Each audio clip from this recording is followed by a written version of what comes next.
കോഴിക്കോട് താമരശ്ശേരിയിൽ ദേശീയപാതയിലെ സുരക്ഷാ കൈവരികൾ ഉപ്പ് വിതറി നശിപ്പിക്കാൻ ശ്രമം. കൈവരിയുടെ തൂണുകൾക്ക് കീഴിൽ ഉപ്പ് വിതറി തൂണുകൾ ദ്രവിച്ച് നശിപ്പിക്കാനുള്ള ശ്രമമാണ് നടന്നിരിക്കുന്നത്. സംഭവത്തിൽ അന്വേഷണം നടത്തി നടപടി സ്വീകരിക്കുമെന്ന് ദേശീയപാത അധികൃതർ അറിയിച്ചു.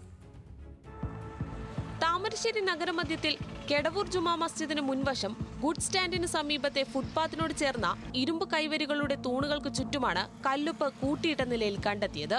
ഇരുമ്പ് തൂണുകൾ നശിപ്പിക്കാനുള്ള സ്ഥലമുടമയുടെ ആസൂത്രണ നീക്കത്തിന്റെ ഭാഗമായിട്ടാണ് ഉപ്പ് കൂട്ടിയിട്ടതെന്നാണ് നാട്ടുകാരുടെ പരാതി. ഉപ്പ് കമ്പികൾക്ക് ചുവട്ടിൽ കൂട്ടിയിടുന്നതിലൂടെ ഇരുമ്പ് ദ്രവിച്ച് കൈവരിയുടെ തൂണുകൾ ഒടിഞ്ഞു വീഴും.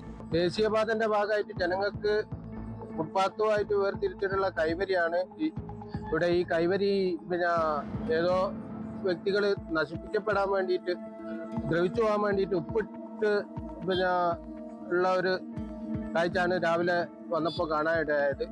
ഇത് പൊതുമുതലാണ്, ഇത് നശിപ്പിക്കപ്പെടാൻ പാടില്ലാത്തതാണ്.